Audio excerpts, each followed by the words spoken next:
Good evening, and welcome to the next installment of Meet the Leaders. I am your host, Jerry McPherson, Director of Economic Empowerment for the Greater Phoenix Urban League. Tonight, we got a very important broadcast. Our kids are going back to school. The pandemic has never left. Today, we'll be talking with educators, governing school board members, parents, administrators, to learn about what it is that we are doing, what we could be doing, and what we should be doing to make sure that our children are staying safe. It remains a fun, festive, and a very productive learning environment for our kids. If you haven't already, or if this is the first time you're attending the broadcast, we would like to do a little bit of housekeeping. The first of which, please like, comment, share, let the world know that you're with us. We want as many people to the broadcast as possible. So whether you're watching on Facebook or YouTube, please like, comment, share, text a friend, text a family member. If you know a parent, someone driving around in their car who may need to hear this information, please communicate it. And let's get them into the discussion. We want as many people here as possible. And of course, this is very valuable information. So this program will remain living on our Facebook and YouTube pages respectively. So you have an opportunity to come back and re-listen and digest this information. It's that important. Without any further ado, I would like to introduce the president and CEO of the Greater Phoenix Urban League, President George Dean. Take it away, George. Thank you, Jerry. Good evening. I'm George Dean, president and CEO of the Greater Phoenix Urban League, and I welcome you to this month Meet the Leaders Town Hall. For 76 years, the Greater Phoenix Urban League has been providing services to individuals and families in the Valley of the Sun. The mission of the Greater Phoenix Urban League is to be an agent of change, to support minorities and those in need in achieving economic and social equality through programs in economic empowerment, housing, education, civic engagement, and health and wellness. We also speak out on issues that affect the well-being of our constituents. Today in Arizona, schools open. Schools also opened last week, some schools opened. The COVID-19 virus has been with us for 19 months and has had a major impact on the lives of almost every American. Nationwide, there has been over 600,000 deaths attributed to COVID-19, and in Arizona, some 16,000. The Delta variant is now the most dominant strain of the virus in Arizona and nationwide. A year and a half of uncertainty among our schools has caused a drop in enrollment and losses in learning. We all want kids back in the classroom. Last year was a lost year for Arizona children, not just in academic progress, but in virtually every aspect of their lives. The state and Governor Ducey has issued a ban on masks and wearing a mask. There are now several Arizona school districts that have gone against the ban and said, wear the mask to their students, their teachers, their staff, in fact, all personnel. We know the federal, state, and county public health officials also all say that masks should be worn in schools right now because there just aren't enough vaccinated people to get this nightmare behind us. Dr. Kerry Chris, the state health director, said, this especially makes sense in our elementary schools where, those that are 12 and under are not eligible to get vaccinated yet. They don't have an approved virus, so we want to do everything that we can to keep those kids safe. Tonight, we have as our panel individuals that are real close to the situation. Natalie Alvarez, the COO and Head Start Director for the Greater Phoenix Urban League. Mutar Sheik, Board Member, Balt School District. Hortensia Kennedy, School Administrator, Pinal County, grades 6 through 12. And Gwen Payton, a governing board members of the organization Black Mothers Forum. They are going to speak to you about what's going on in the schools and the mask and wearing a mask and not wearing mask and those kind of things. But we know that mask wearing is very important. So with that, Jerry, I'll turn it back to you to get to the panel. Thank you. Thank you once again, George, for your leadership of the Greater Phoenix Urban League over the past 29 some odd years. As George mentioned, we have a very talented, very informed panel before you today. So without any further ado, let's go ahead and get into the conversation. First, I would like to introduce Natalie Alvarez, Chief Operating Officer for the Greater Phoenix Urban League and our Head Start Director. Natalie, welcome to the broadcast. Thank you. Good evening, everyone. As Jerry said, I'm the COO of Greater Phoenix Urban League, but since 1992, I've also been the Head Start Director. We have a very large Head Start program. We're funded for 1,145 students, and we are in 6 different school districts in the West Valley and here in the Central Valley. And we're ready to get back into starting school. We're going to start on the 16th. But we are doing some precautions and working with our staff and our families. And I look forward in having this discussion this evening. Thank you so much, Natalie. This is the second time you're on the Meet the Leaders broadcast, but I work with you daily, and I can tell you, Natalie loves the kids. She's wholehearted, and you're doing a great job with them. So I'm excited that we can give you a chance to tell, hear it firsthand about the work that you are doing with the Head Start children in the Greater Phoenix area. The largest Head Start program in the Phoenix area, mind you. So Yeah. thank you. Look forward to the conversation. Next, I would like to introduce Gwendolyn Payton, board member for Black Mothers Forum. Gwendolyn, welcome to the broadcast. Thank you. Good evening, everybody. My name is Gwendolyn Payton, and as he said, I am a board member of our Black Mothers Forum.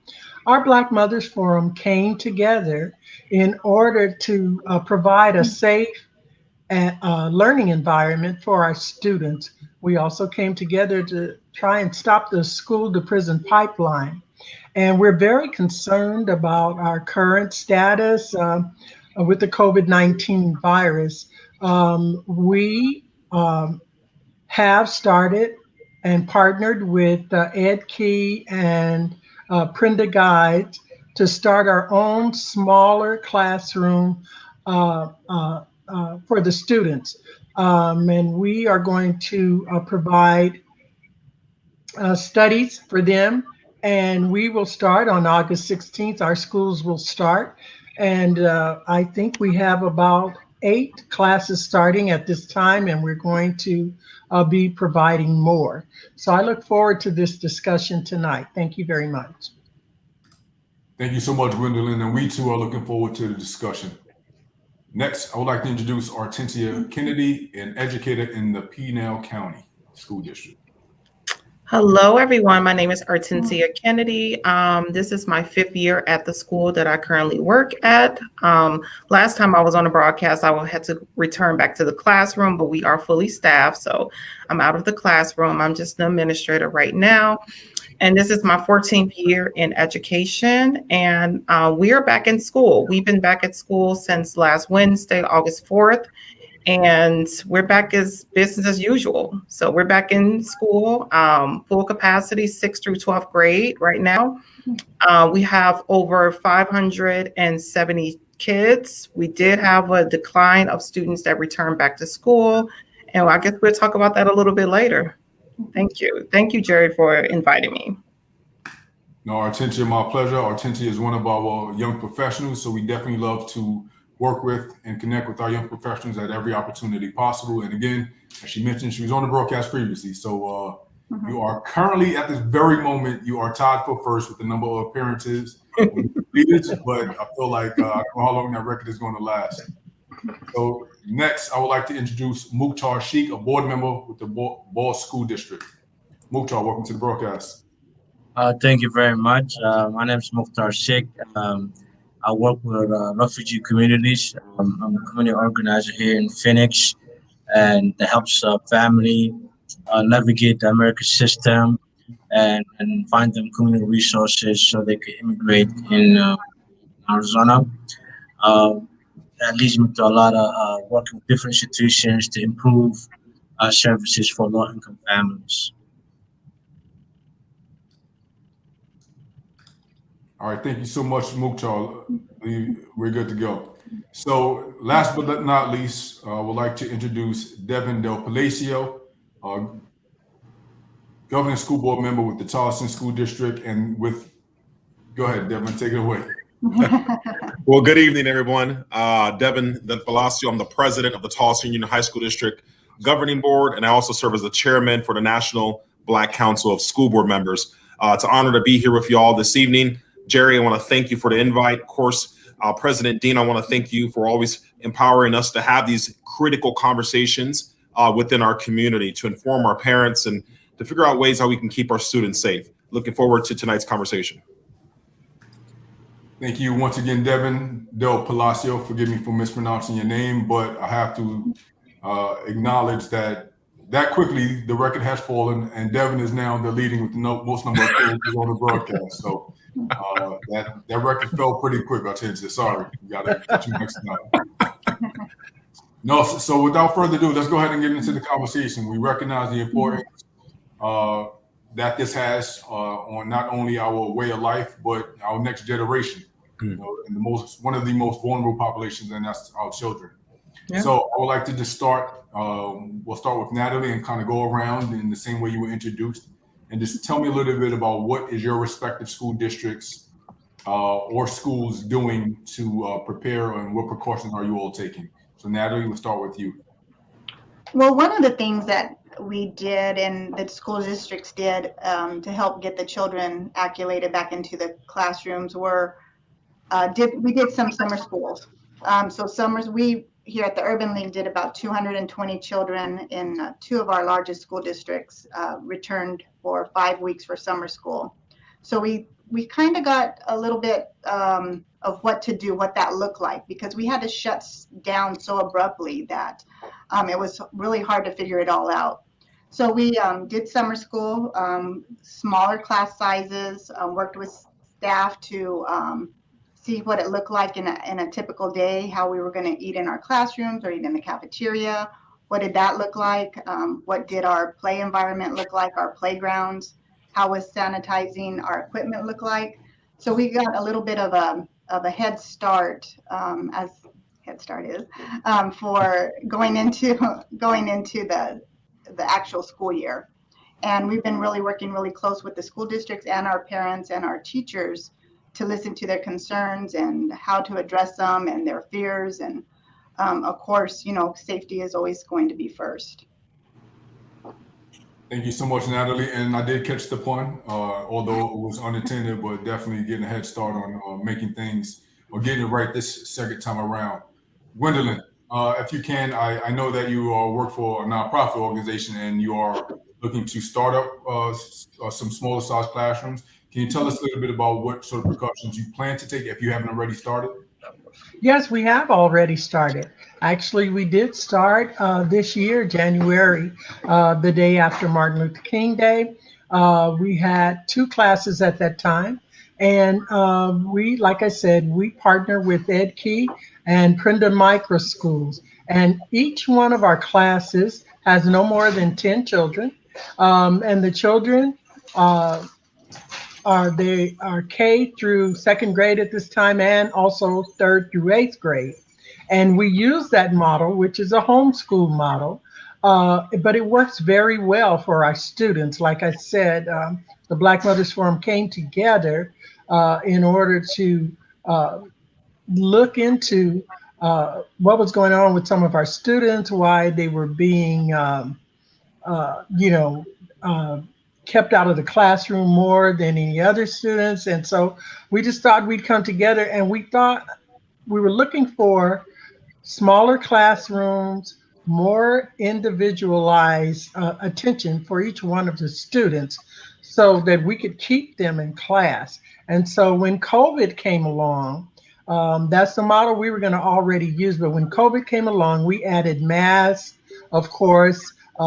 We had our facilities cleaned, and we had barriers put up.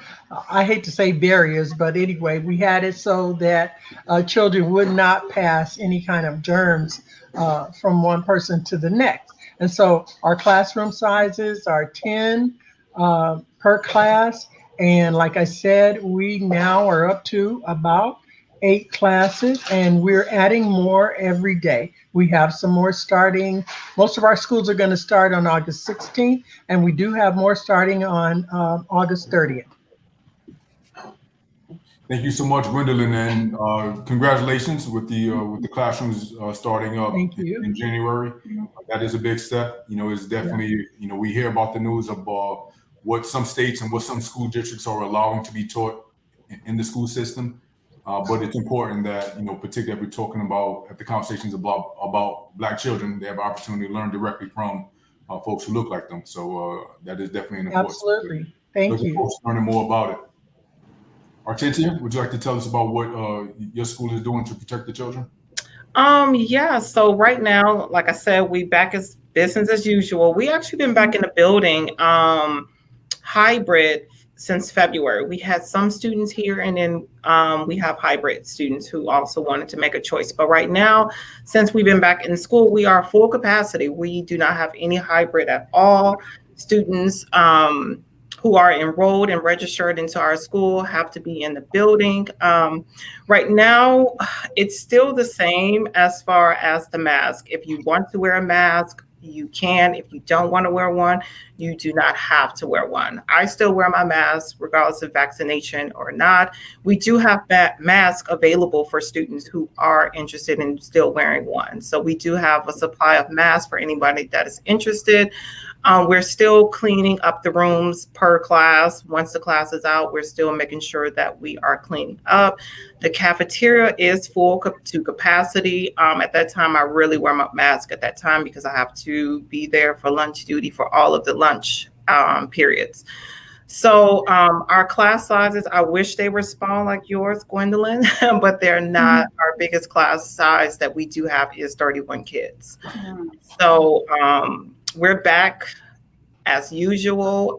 If a student may have COVID, they still have to allow us to know, and we have to quarantine that student for 14 days, and also that class have to be quarantined as well. But students transfer to different classes throughout the day, and we're just back.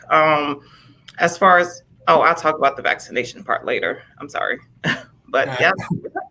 No worries, Artentia. But thank you for sharing that, and good to know that you have that information ready and handy when we get to that part. So don't worry, you will be called upon. Next, Mukhtar with the Ball School District. Please tell us what precautions are happening with the school that you represent. We have a great team, a great administration that they're putting safety first.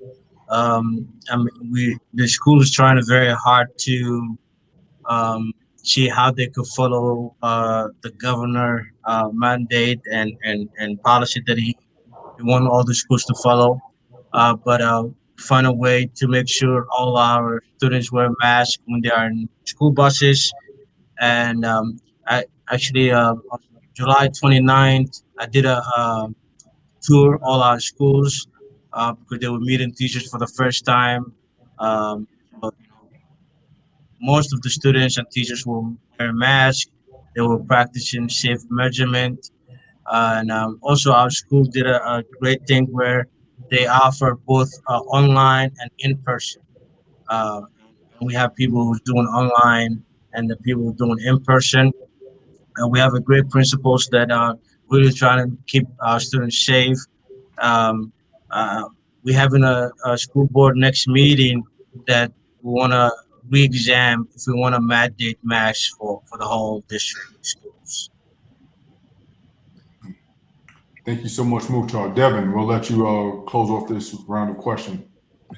Yeah, well, so in the Tulsa Union High School District, we have roughly 13,000 students, 7 high schools. So what makes us unique is that our kids actually qualify to get the vaccines. So what does that mean? One, that means you hear hold on, excuse me, I'm sorry, you hear my baby in the background. She's running around. But one of the main things that we did, one of our main focuses in terms of mitigation strategies was to really promote the vaccine. So we partnered with the surrounding cities in our area to host on-site vaccine drives to ensure our teachers, staff, and students could have an opportunity to get the vaccine. So that's number one. We still implement social distancing. We have signage everywhere. And what we do is we stick to the facts. This isn't a matter of opinion. These are facts that we state and that we inform our parents and our community that come straight from the CDC in regards to mask recommendations. So currently right now, our students are wearing masks roughly 3-to-1. So about 90% of our students, I'm very proud of them. I'm very proud of our students for wearing the mask. It's really the adults sometimes that we have to worry about. In addition to that, we do sanitize, wipe down the desk, furniture in between class periods. The students have sanitizing wipes. They go in there and wipe them down between classes. Of course, we also offer a virtual academy for those families and students that choose to stay virtual. What we tried to do was meet every family's needs. There's not a one-size-fits-all solution to this public health crisis. So we really wanted to ensure that we were meeting the needs of all of our families. So we do have a virtual on-site, and currently we're sending about 200 out of our 13,000 students are full-time online. In addition to that, we do require all of our visitors to wear masks. We don't have parents wandering or walking around on campus. And then we also offer on-site testing. So we do have 15-minute rapid testing kits for which if a student or staff member is exhibiting symptoms, we can run the tests, and within 15 minutes, we'll know right then and there whether they're negative or positive. So those are just a few things that our district is doing in terms of mitigation strategies. Thank you so much, Devin. Thank you, everyone, for sharing the details of what your respective school districts are doing to help prevent and mitigate the spread of COVID. But one of the common things that I heard was smaller class sizes. And if I'm not mistaken, only Hortensia mentioned having a hybrid model. Or was that the case with the Towson School District as well?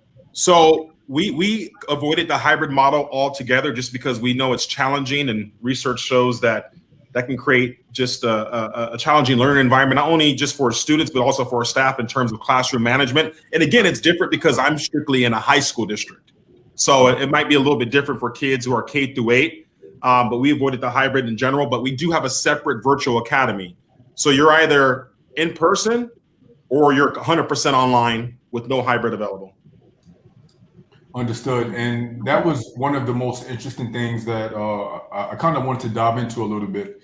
So this conversation can definitely sprawl out, and we'll try my best to not allow it to do so. But we know that there won't be a mask mandate, but some schools are still encouraging and or at least communicating that masks need to be worn, particularly among adults.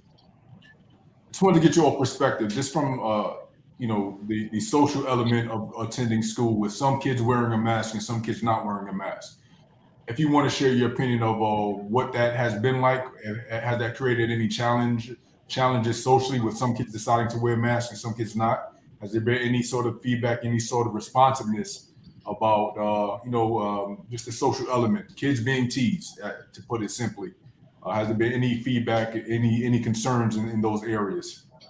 Hortensia, we'll start with you, and actually then we'll go to Devin. Kind of want to get, I guess it may be more prevalent with the older kids. Yeah, so with our school, of course, like I said, it's 6th through 12th.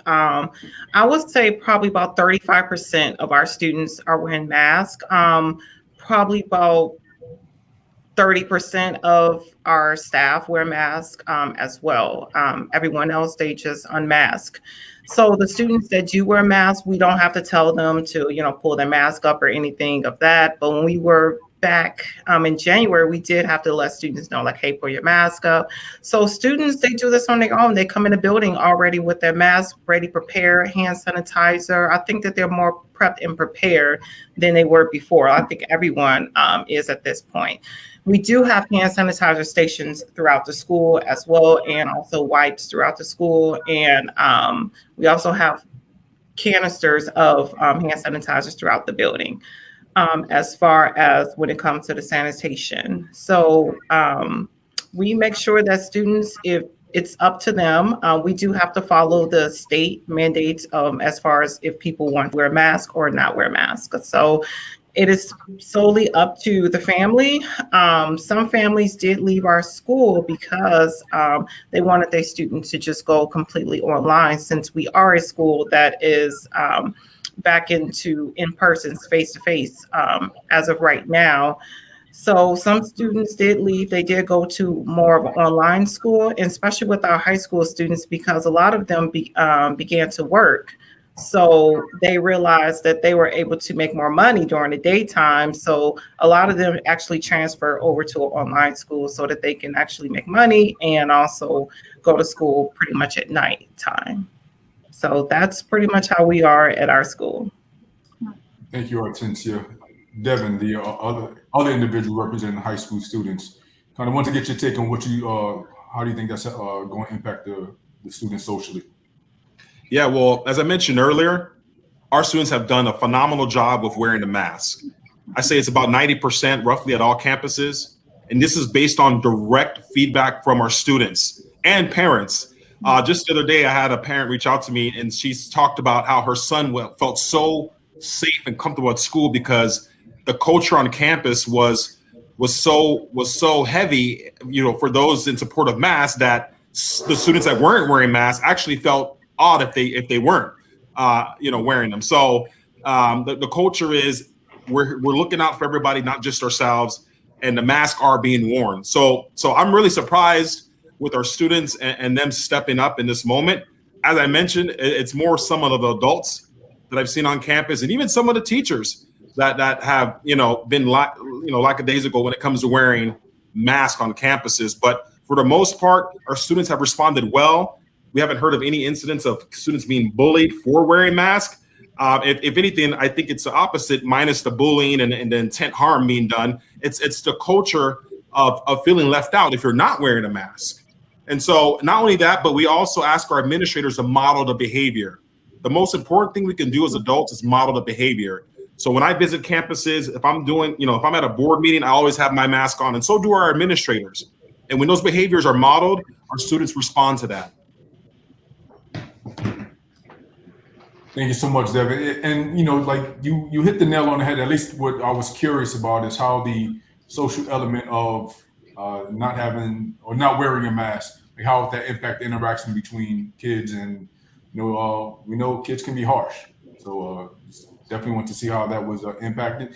And maybe the answer is to be determined. Maybe we haven't even gotten there yet, but it may be something that we all should be cognizant of. And Jerry, if I may, I do want to say I have the luxury of living in the West Valley, which is an entirely different community, different family base, and compared to the East Valley, where that community might not be as open to wearing masks on campuses, because we've seen a greater spike in terms of COVID cases out in the East Valley than in the West thus far since school started. So just to keep that in mind, and for those who are watching, that obviously it varies based off the region in which you live in terms of what the community sentiment is towards masks.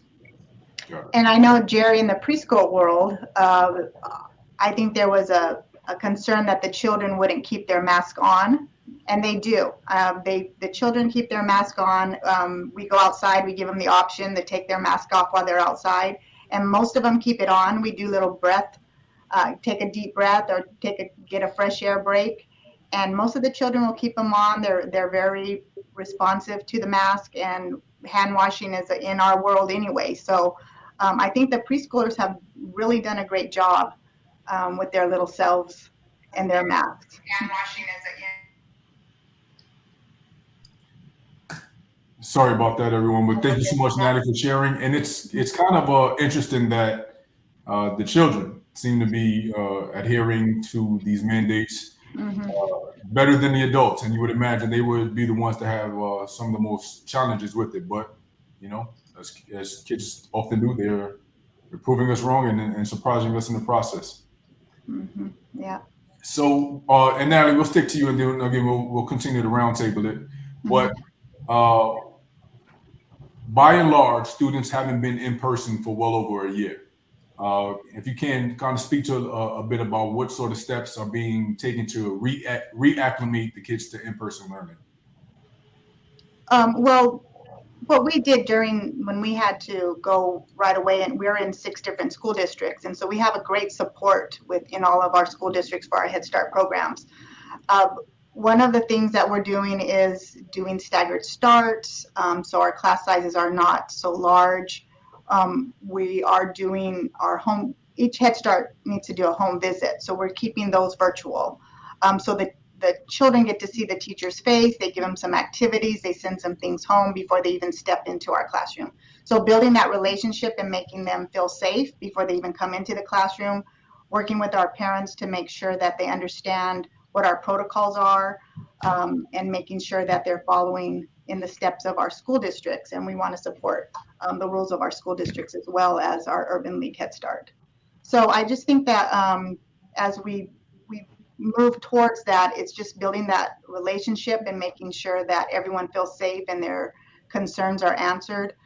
I think that as children move into the classroom, that's where they really want to be. I think it was really hard on a lot of our students to be virtual, especially that preschool age child being glued to a screen for so long. It's not even that healthy. So we really want our children back in session, and it's up to the adults to make sure that they're safe.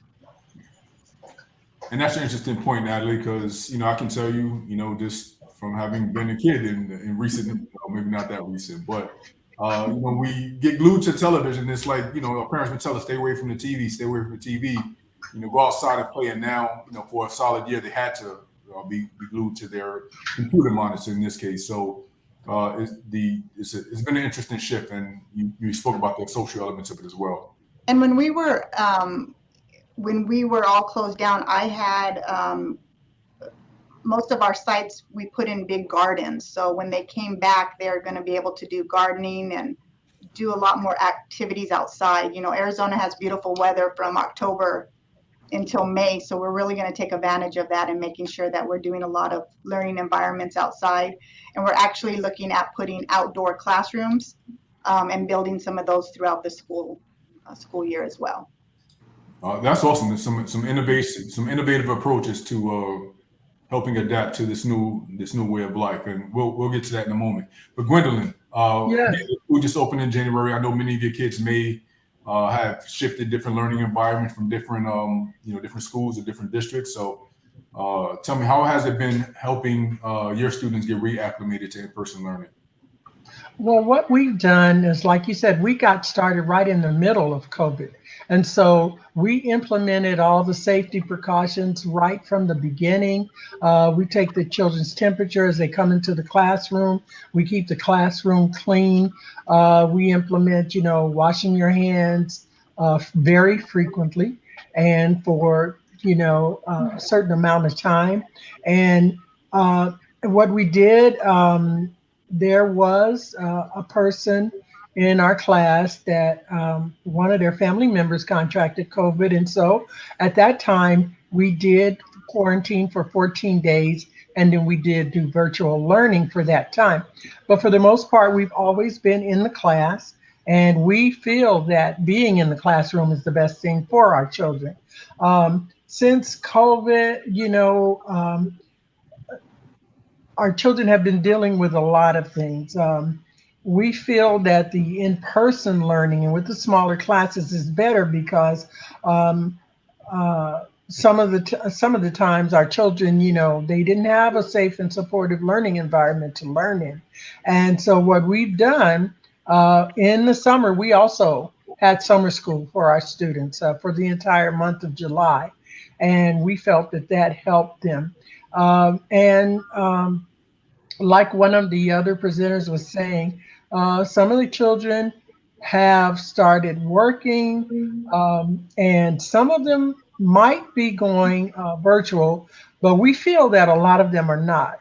And that's very sad, even though we're not against the children working, but we want them to, continue their education as well. And so we, again, are promoting our smaller size classrooms. We are trying to work with Phoenix Union High School districts and with school boards, elementary school boards all over the valley to get some of the same practices that we are doing with our schools, with our model, with the Prenda model. We're trying to get these practices implemented into our Phoenix Union High School district, our elementary school districts in, all over the valley, because we think that it is a better model, and as opposed to 31. And I understand uh, why we have the 31 children in a classroom, but we still think, and our hope is, as we work with our Phoenix Union High School districts and elementary school district, that we can bring those class sizes down so that our children won't be getting lost in the system. Thank you, Gwendolyn. And Hortensia, again, you've been back in school for about a week, but is there anything that you can share that your school is doing to help students get reacclimated to in-person learning? Well, they were very excited to come back in the building as if they never left. So it was, we didn't really have to do anything as far as prepping them. But the only group, I'm sorry, that we had to prep were our sixth graders, because they were coming from the building next door, which is our elementary. So getting them acclimated into coming out of elementary into a middle and high school. So that's the only group that we actually had an open house just for our sixth graders, and just kind of have the teachers talk to them, get to know them right before we started school. They got their schedule. I was there to talk to the students and also the other administrators as well, so that they can get acclimated. If they have any questions, they know that they can come and talk to me and all the other administrators as well. But for 7th through 12th grade, it was like nothing. It's almost like they never left the building. They were excited to come back, excited to be with their friends, excited to see their teachers, people that they haven't seen in a while. So we didn't have to have any formal training or anything of that nature where students had to get acclimated back into school, because they knew how to do this. So that was pretty much it for our school, which was good, because I'm very excited that they were able to come back into the building, be healthy, have their mask on, and just know what to do, and just go to class, do their work, and pretty much come back and do it all over again every day. Got it. Thank you so much, Hortensia. Yes, it's interesting to hear that you didn't really have to do much to get them back into the classroom, which, when they had to be there before, they didn't want to go, but now it's get back into the building. So that's interesting. They're still in the building right now. There's still some kids waving at me right now. So it's a little concerning, actually. Tell them to go home. Yes. That's interesting, but glad that they are having fun and kind of finding. I'm sure many of them are finding a newfound joy in being inside the building. Yes, and also, not to keep talking, but yeah, they're very excited because now sports is back up. We did not have sports last year, so now half of these people that's standing right here is the football team. They're very excited.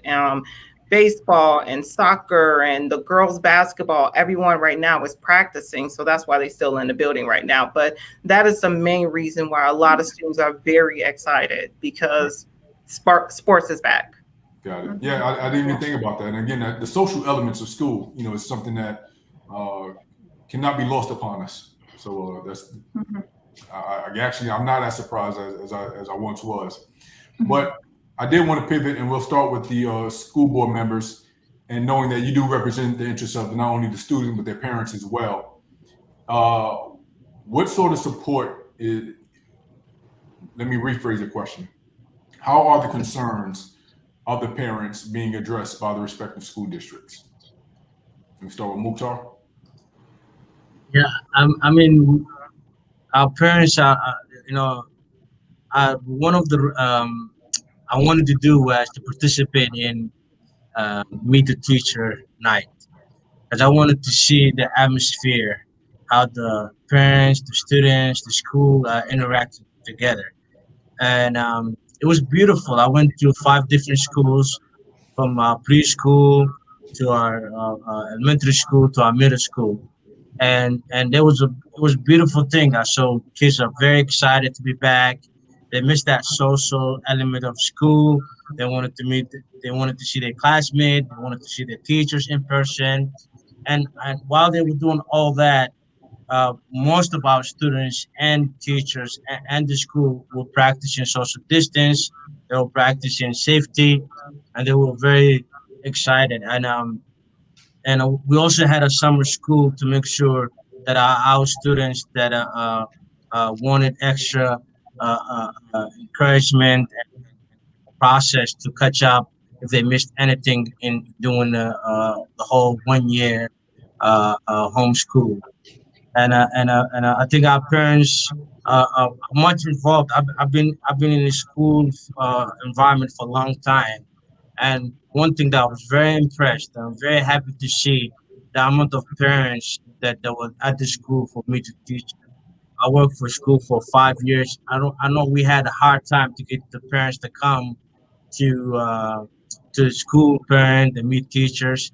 Maybe because some of them still not back to work force, but it was I was very happy to see a lot of parents engaged, and they would visit each school. Actually, I met one parent who has 5 kids in all different schools, Mhm. and I was very happy to see her at every school for each kid of hers that from preschool to middle school to elementary school. So that was a beautiful thing.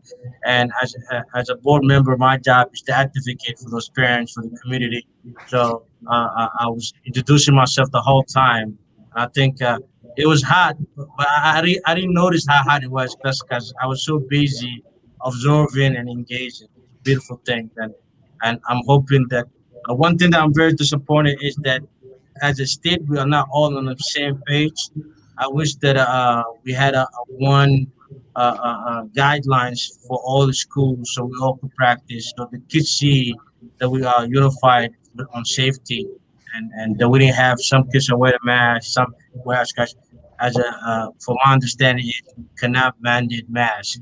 So I'm hoping that that will change so everybody can practice because our low income communities COVID-19 is very high, and Delta occurrence is also high in our community. So we need to take because a lot of children are catching the Delta virus, so they're getting that part of the COVID-19. So I'm hoping that our state governor figure out a way to unify us for safety.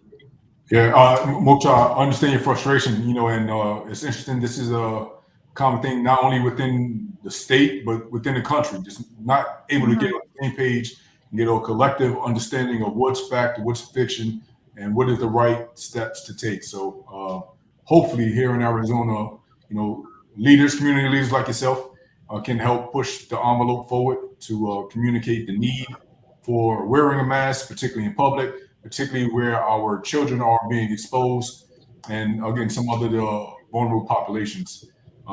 Devin, if you can, how are the concerns of not only teachers and parents being addressed?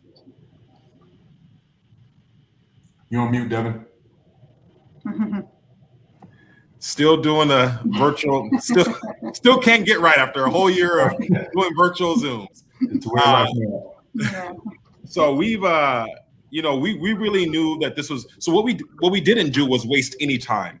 So while we were virtual, we were communicating and very transparent with our parents on what our mitigation strategy was going to be moving forward. And I think that helped out a lot. That really helped ease the anxiety parents might have had about sending their children back to school. Not only that, we did a parent survey in which we did a temperature check of the entire community on how they felt with returning back to school, going virtual, who was planning to return to school, who wanted to stay on virtual, what resources did parents feel that they needed? Was it more mental health interventions?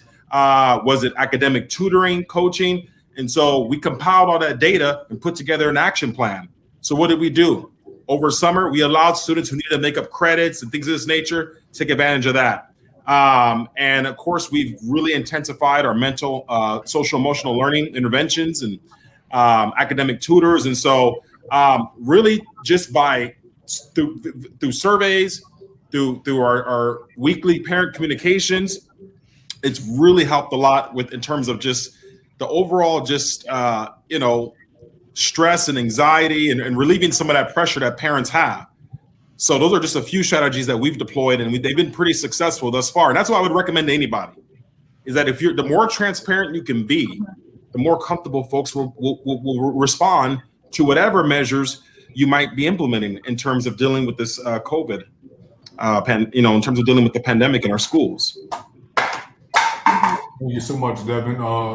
Look like you're dealing with some cups being tossed around in the house as well. Why you got to do that, man? Gwendolyn, so yes, just want to know, again, you are a new school, basically a new school system. Kind of just get an idea of how are you addressing the concerns of the teachers and parents in the classroom. Okay, thank you. What we're doing at our school we are asking all of our students to wear masks. We are asking our students to be COVID tested before returning to school. And we would like for them to be vaccinated. We're not requiring anything like that because we do have younger students. But one of the things is we just want to get back to the students, to, the emphasis being on the students. And everything we do, we focus on the students, how they're learning, how they're getting ready for the next level of learning. And I think if the parents really see that we're doing that and they are very happy with that, they know that we have a concern for their students. And so as it pertains to COVID, we want them to be safe. So we're doing whatever is necessary for them to be safe. And our parents are going right along with us. And as far as I know, everybody is in compliance. One of the places where my particular school is housed right now is the Phoenix Learning Center, and there, they are also requiring a mask, and their students are tested for COVID. And we just try to keep a handle on all of that so that our students can be safe and the parents can feel confident that their students are safe while they're attending school with us. Thank you so much. Go ahead. Yeah, I just wanted to say, unfortunately, I'm going to have to leave, but I am very happy to have had this opportunity to meet with some of the other leaders and to learn what everybody's doing in this season of COVID. And certainly, if you have any questions or anything you'd like to know about our model, our Prenda Micro School model, please feel free to. We're on Facebook at blackmothersforum.org, and you can look us up. And if you have any questions or any concerns, or if you'd like to get your children enrolled, if you'd like to see how to become a learning guide, we'll be happy to give you that information. And Gwendolyn, if you can, just kind of, I know you mentioned Facebook, but if there's an email address or website that you'd like to share, please let us know. We'll be sure to get it posted in the comments as well as on screen. So if there's any other content. Okay, I'll put it in the chat for you. Okay. If that's okay. Yeah, absolutely. Yeah, great. Put that in the private chat and then I'll post it publicly so everyone can access it. Absolutely. Thank you very much. Have a good evening. It was a pleasure being here and meeting everyone. Good night, all. Now, everyone else, don't go anywhere. We still got a few more minutes. If you are watching, if you're still tuned in with us, please, well, I know that you are tuned in because you're here. If you got any questions, feel free to drop them in the chat. We'll get to audience questions in just a moment. We got a couple of more prepared questions, but we want to make sure that we are addressing your concerns directly. So any questions, comments, concerns, withhold the criticisms, not now. It's been a long day, but feel free to drop it in the comments and we'll get it posted and try our best to get your questions answered. So Natalie, I actually want to come back to something that you mentioned earlier, and you spoke of creating some outdoor classrooms. Mm-hmm. And so COVID has been going on, or the pandemic has been going on for well over a year at this point, about a year and a half, I would say, maybe even longer than that. But where do you all stand with considering more long-term solutions if COVID doesn't completely go away? What are your ideas? What are some plans? Go ahead, Natalie. I think we really need to invest in brick and mortar. I mean, we need to upgrade many of our classrooms, our playgrounds. Some of our playgrounds in some of the districts have been there forever. And I think they need to be modernized. They need to fit what they look for our children here in Phoenix with the heat and our cold winters. And what does that look like? We need to step outside the box and create these learning environments where children can learn being outdoors as well. Many of our cafeterias are our auditoriums, and we don't have the space, and you know, we're reusing our classrooms for storage rooms slash the special event room. And so I think we just need to invest in our brick and mortar in our schools and upgrade our, definitely upgrade our technology and our access to technology. We found that that was a equity miss that we knew was there, but we just really didn't know how bad it was until the pandemic came and we had to go to virtual and get electronics and technology in the hands of all of our students and our teachers, of what a gap there was there. And I think we really need to invest in our schools and, you know, in our programs, but definitely in our spaces. We look at our spaces that are learning environments for our children. Thank you so much, Natalie. And it's interesting. This pandemic has exposed a lot of oversights and areas of opportunity, and just things that just weren't operating to the best capacity or as they were designed to. So yet another one is just simply put, the need to build more buildings and create more space and update the infrastructure.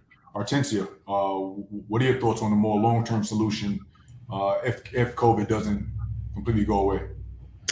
I do know a lot of people may not like some of the things that may happen, but we may have to go back online.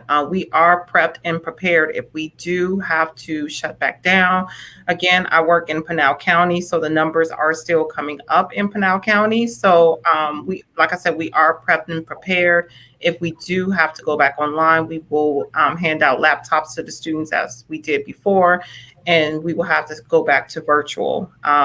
So we have been planning, the administrative team, we have talked about that before, that if we do go back online, what are some different things that we will have to do? I do think that we have a better hold of the online Ingenuity, which is the program that we were using, which pretty much everyone was using for the online learning. I think we have a better understanding and a better handling of that. So I think that is something that we do have to make sure that we are prepped and prepared, because before COVID, we didn't know that this would ever happen. So we just have to be prepared of worst case scenario, that if we do shut back down, what are some different things that we're going to do? Yeah, hopefully we don't have to shut back down, but getting control of this in a very a very significant way is of the utmost importance. Mukhtar, thinking long term, what sort of things that we can or should be doing to if COVID doesn't completely go away? I think the online school is I think is very beneficial to students. Uh, COVID-19 and after COVID-19, I think I'm very happy that both investing in that, and I'm hearing other schools are doing a similar thing, because that helps us. There's some students who just don't want to be in school because of the whole social cue issues, or don't like the crowd. They do well online. I think that's a very beneficial that our public school are doing that. Before COVID-19, we had charter schools and private schools doing online. So I'm very happy that public school are investing in online education, and that will make a big difference. Um, I'm activating to change our schools water funders to get us a high model bottle water funder, so that keeps our students more safe, and have a new technology that help them get the water on a bottle. Improve, you know, one, one of our schools is a brand new school, Tim Middle School. It's a new building. It's beautiful. It feels like a college, not a middle school. So I was very happy about that, and I'm definitely going to advocate to modernize our school so it creates a welcoming environment, especially in our low income communities. Our schools needs to look like it should encourage students to be there and engaged, and design schools based on social distance, social environment engagement, and to make students feel comfortable. Those who wants to be in school have that very good environment, and those who want to do online education have a system that's there for them. So COVID-19 was challenging and difficult for our community, for our schools, but I'm very happy to see that our districts are thinking out of the box and trying to catch up in our future and be prepared whatever comes for because whatever comes because I don't think COVID-19 is going anywhere, and Right. hopefully we won't get anything of the worst than COVID-19. But it gives people to think about there's something worse could happen and be prepared for it. Right, indeed. Yeah, and just unfortunate reality, it doesn't seem to be going anywhere, at least anytime soon. So, but what I've been hearing was modernizing the schools, planning them or designing them with socially distance in mind, offering a full-time virtual option, and yeah, just updating infrastructure. Devin, I know our panelists seem to have covered the gambit of what are some things that can happen, but is there anything else that you would like to contribute to that? Yeah, well, I just want to double down on what has already been shared by Natalie and a few of the other panelists. The need to upgrade infrastructure is no longer optional. That must be done. That must be a non-negotiable. In our district, we invested in bipolar ionization. It's essentially a system that goes on our HVAC units, which kills up to 98% of COVID-19 in the air by enlarging its molecules. So it's the same technology that hospitals use. We're not having to look at this because of this pandemic. So schools must think outside the box and bring in resources to ensure the safety of not only just the students, but then the staff and the teachers as well. So HVAC, general infrastructure.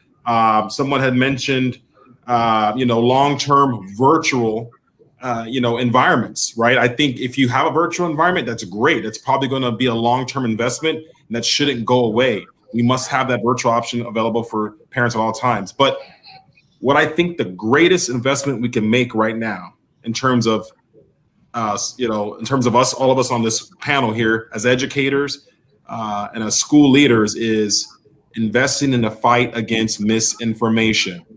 Okay. Parents look to us. They trust us as an institution. If we stick to the facts and leave out the opinion and the emotion, it's hard to argue with facts. We must continue to educate our community in all languages. We must continue to educate them on the facts that come from the CDC and other reliable sources about the dangers of this pandemic. We must do a better job of communicating that message to our parents and to the broader community. We have to do a better job. A lot of times parents look to the schools for information. They look at those notices, they read the emails, things of this nature. And so we got to be smart about how we're messaging the vaccine, the facts, the dangers of not wearing a mask, so on and so forth with our community. But I would say that's the greatest investment we need to make is in battling misinformation. Devin, I can't emphasize enough how much of a significant point that was that you made. And Natalie, if you recall, her and I had conversations about the importance of leveraging our teachers in our schools to get information out. In some communities, the teacher is the most trusted source of information. And if there is misinformation being passed around or bandied about in these respective communities, I think it is very much important that we leverage the schools, leverage these relationships, leverage the teachers to help correct the misinformation and get that correct information, get the facts out there to make sure that our kids are staying safe. Great point, Devin. Great point. We got one last prepared question, and it's a quick one. And then we got time for audience questions. It looked like we got one coming in that we will get to. If anyone else has a question from the audience, feel free to send it in. But really quickly, if someone was looking to get a vaccine, are there any vaccines being administered at the schools? And then we'll start with Natalie, and then we'll roundtable this. So not actually inside of one particular school, but in special events we've had, and just as Devin was saying earlier, there has been special events where we've brought the community and had them at the school locations. I know in Cartwright we've had several immunization fairs that did provide the COVID vaccine, and there was quite a few children 12 to 18 with their parents came and received theirs. So we were very happy to see that.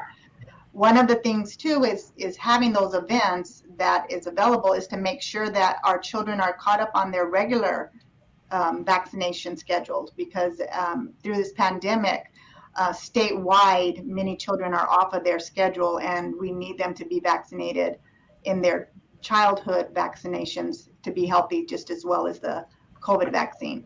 So yes, the schools are having an event. They have a really great mechanism of getting out the word to the parents through all of their communication systems they have in the school. And we are trusted. We are trusted in the community. So I think that that is the best way to leverage getting the vaccine and getting the information out to our communities is through our schools. Thank you, Natalie. Hortensia, if you can, at your school or the schools that you're familiar with, are vaccines being administered there and or available in close proximity? Yeah, so in March, we actually did have where the teachers and the staff, everyone, all the adults were able to get the vaccine for free. If you wanted to, it was optional. No one was forcing you to get it, but if you want the vaccine, you were able to receive the vaccine. As of right now, we do not have anything at our school for students to become vaccinated. There is things in Pinal County that they can go to, different resources, libraries, different things of that. The health aid office, different places of that. But at our school right now, we do not have anywhere where you can get vaccinated, and we do not ask students or staff member, have they been vaccinated? That is something that we cannot ask as of right now. It is an optional decision that that person will have to make. But as far as staff members, we cannot ask anyone, are they vaccinated, or did they get their vaccine, or are you going to get it, or anything of that nature. So that's where we are right now with our school. Got it. Thank you, Hortensia. Mukhtar. I'm very involved in encouraging community members to get vaccinated. We brought some in our area. We did one in our community center. We did one in East Side and the West Side. We are continuously encouraging community members to take the vaccine because in our district and in our community, the vaccine is if like they're not taking it, so we're encouraging them to take it. So there could be, we've shown a lot of videos where the people didn't take vaccine and they got COVID-19 and they had a change of heart, and now they are part of the team encouraging people to take it.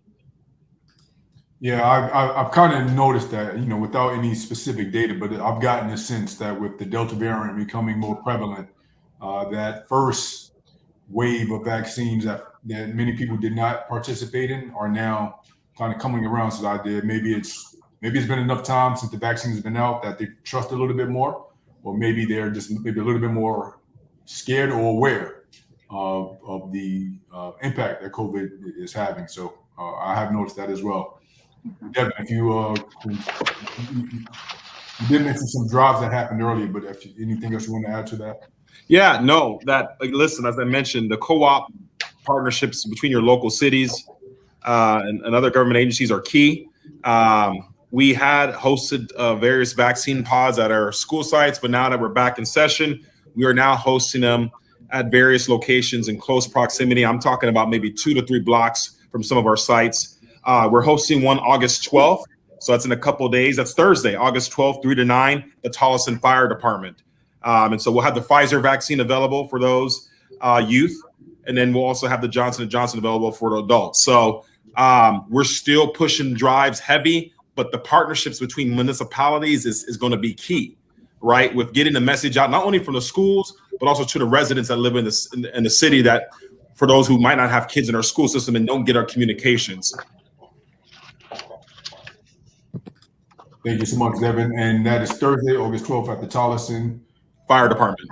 Fire Department. And again, Yes, if you can put that in private chat or email it to me, we'll be sure to disseminate that amongst our network. Absolutely. Okay. So look like we got one question that came in. We'll get a chance to just get this posted. And if anyone wants to jump in and respond to it, feel free to do so. And this question is from Mark Overall. If students don't have to wear masks, wouldn't that outbreak effectively shut the school down again? If so, then wouldn't more distance and masks serve to prevent that? Anyone wants to respond to that? I think the answer is self-explanatory. The answer is baked into the question, but if anyone wants to respond to that. I'll just say this. Yes, of course, that could contribute to an outbreak. But as was mentioned earlier on in the call by, I believe, President Dean and even Jerry, the governor has really tied our hands, which bars us from mandating masks be worn by our students. We just can't do it, or else we'd be breaking the law. And so that's where I come in and touch on the subject that's often been talked about in previous sessions: is elections have consequences. Elections have consequences. If you're not civically engaged, this is the type of leadership that you might end up with. And sometimes this leadership might not be the best leadership that represents the community as a whole. Sometimes this leadership might not believe in science and that's driven by fact. And this is one issue to me that shouldn't be politicized. Public health should not be politicized, but unfortunately it is. So Arizona's going to go through it. And I'm hoping that we can keep our schools open for the fall. But I'm going to be honest with you. I'm an optimistic, but I'm also very realistic. And the way the data is trending now, we're going to be forced to have to make some tough decisions when it comes to in-person learning if our adults in the community don't get their act together. So while our hands are tied in the school, there is something that can be done by our community members and other adults by getting the vaccine and wearing a mask in public. And so that's I guess my response to the question is, yes, obviously we would love to have masks, but without breaking the law, there's no way that a mask policy would even be enforceable right now in schools. Thank you so much. We are going to wrap up the broadcast in just a few moments. We don't have any more questions coming in, so just wanted to give everyone a chance for some closing thoughts. And Natalie, we'll go ahead and start with you. I just want to say how important it is to be in person, especially with our little ones. It makes such a difference to see going from virtual in a preschool setting into in person. It's night and day. We need to be in school. There are so many children who were missing that did not enroll in virtual. And where are they? We want to make sure that everyone's getting a quality education. And we have to wear a mask. We have to wear a mask. We have to get vaccinated. That is a message we need to send out to our community, to our families, to our staff. We need to pull together and get over this. And I think that's the only way we can do it. And just be strong and keep in mind that we have those little ones that we need to take care of. It's our responsibility. Absolutely. It's all about responsibility, whether they're your little ones or not. Right. Thank you, Natalie. Hortensia, any closing thoughts? Yes, wear your mask, wear your mask, wear your mask. Sanitize. If they need hand sanitizer, I have little pocket hand sanitizers, everything of that nature. I got disinfectant spray. I'm just ready. And also make sure that schools are prepped and prepared for a possible shutdown again. We don't know, but that could happen. We don't know, but just make sure that you're prepared. Parents, make sure that you are prepared. Make sure that you ask your school leaders different questions. I think misinformation can happen when you talk to parents, and they can make up things and they can tell you different things that maybe they heard. But I think that if you talk to your school administrators and your leaders, I think they will be able to give you more information. But again, wear your mask, get vaccinated, those type of things. Stay healthy, social distance, wash your hands, all that great stuff. The things that we've been hearing for the last almost 2 years. So yeah, that's it. And thanks again, Jerry. My pleasure, Hortensia. And again, sanitize, wear your mask. And if you walk past Hortensia, she may spray you with some sanitizer. Ready to go. Mukhtar, any closing thoughts? Yeah, I mean, we have to be practicing social responsibility. If we want this thing to go away, we all have to be on the same page and practice, our public health recommendation and guidelines. And I'm hoping we'll come around. I know a lot of community leaders are reaching out to our governor and telling them no, what you're doing is not right. So I'm hoping the good people will prevail and prepare our kids for a better future. Thank you, Mukhtar. And again, the current leader of the most appearances on Meet the Leaders, Devin Del Palacio. Those thoughts. Thank you for giving me the status as the veteran of the show. First and foremost, I want to thank the Urban League for always having these very timely conversations and educating our parents and our community leaders. Jerry, President Dean, I want to thank you all for your leadership. Natalie, you do a phenomenal job with the Head Start program and just all the great work that you all are involved with. Thank you. Secondly, I'll say that there's not one person on this panel that does not want our kids in-person learning. Not one. However, if we want to stay in person, it's going to require all of us, parents, whether you have kids or you don't, adults in the communities, all of us to step up and to do our part, to wear a mask or get vaccinated. That's what it's going to take. So if we want things to remain the same, then we must do the basics to look out for everyone in our community. That's number one. Number two, as I mentioned earlier, ensure that you're getting your information from reliable sources. TikTok, social media are not reliable sources. Make sure you read the articles, go to the cdc.gov website. Make sure you're actually getting information from reputable people. Sometimes you're that one uncle who's in your ear at the gatherings, he might not have all the answers. You can't always listen to him, right? Or the influencer you follow on TikTok. Follow the facts, and that will keep everyone safe and healthy. And so, again, thank you for the invite and thank you for this timely conversation.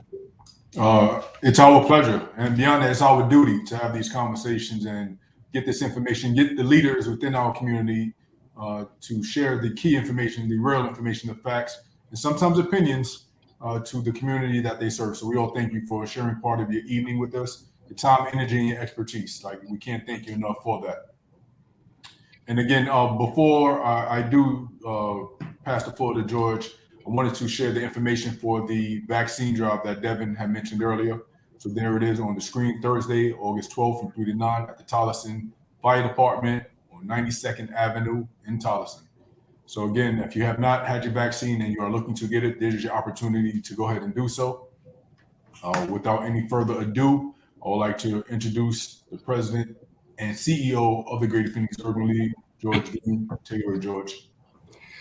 Let me say, first of all, thanks to the panelists, to all of you. We really appreciate you. Devin, I apologize for not saying your name and introducing you in my earlier remarks, but I'm glad that you were there. I'm certainly glad that you were there. And for our viewing audience, you need to know that for those 12 and older who are eligible to get vaccinated, and all adults, health experts say getting the vaccine is the best way to protect the individual, the community, and the younger kids around them. The masks remain a proven method to prevent infection and protect people around the mask wearer, according to all of the health experts and so forth. So in spite of what has taken place, and I'm sure that there's going to be some legal rambling over the ban that the governor and the state legislature has come up with about no mask and so forth. But several school districts have thrown that out the door and said that we're going to wear a mask and so forth. And just remember, mask wearing is important. Mask wearing can save not only your life, but the lives of others around you and so forth. And especially those kids that are 12 and less that are right now eligible for vaccination. So get vaccinated. Once again, to the panel, thank you so much for participating in this. And we'll look forward to talking with our audience again in the month of September. With that, I will say good night.